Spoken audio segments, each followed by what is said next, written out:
我係註冊中醫師曾國芝。濕疹咧係一個好常見嘅皮膚問題，無論係反覆嘅紅腫、滲液、乾裂定係持續嘅痕癢咧，都可以令到身體同埋心靈受到好大嘅困擾嘅。咁中醫認為咧，濕疹係可以分做兩類型嘅，就係急性同埋慢性嘅濕疹啦。咁一般嚟講咧，急性嘅濕疹就係以濕熱為主，常見嘅皮膚狀態會係好紅腫啦。摸上手會覺得佢熱嘅，會有滲液嘅情況，非常痕癢。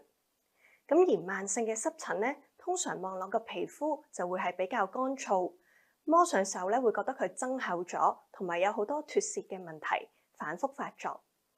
咁而濕疹如果要醫得好嘅話咧，治療嘅重點就係在於清熱、去濕、滋陰、潤燥，去改善體質嘅。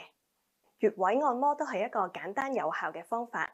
以下咧可以介紹3個常用嘅去濕止痕穴位俾你哋。第一個穴位咧係曲池穴，佢喺我哋嘅手爪位置嘅。咁揾曲池穴咧就好簡單，我哋將個手爪呈一個90度角，然後咧用我哋嘅拇指喺呢一個嘅位置。咁我哋就可以打圈揉按，俾少少力，大概1到2分鐘。咁穴位按壓咧，最緊要就係得氣。得氣嘅意思即係按落去有一個酸酸麻麻、脹脹地嘅感覺啦。咁呢個穴位咧，佢嘅功效就係可以有清熱解毒嘅作用，特別咧係針對濕熱型嘅濕疹嘅。咁而第二個穴位咧就係叫做血海穴。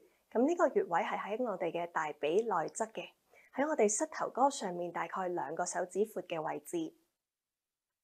血海穴咧可以活血化瘀，幫助改善慢性濕疹引起嘅皮膚乾燥，同時可以有一個舒緩痕癢嘅效果嘅。咁而第3個穴位咧就係合谷穴啦。合谷穴喺我哋嘅手背上面，食指同埋拇指之間虎口嘅位置。當我哋按壓嘅時候咧，就可以感覺到嗰嚿肌肉係凸起嘅。而呢一個穴位咧，佢就可以清熱解表止痕。同時咧可以舒緩壓力，減少濕疹嘅反覆發作嘅。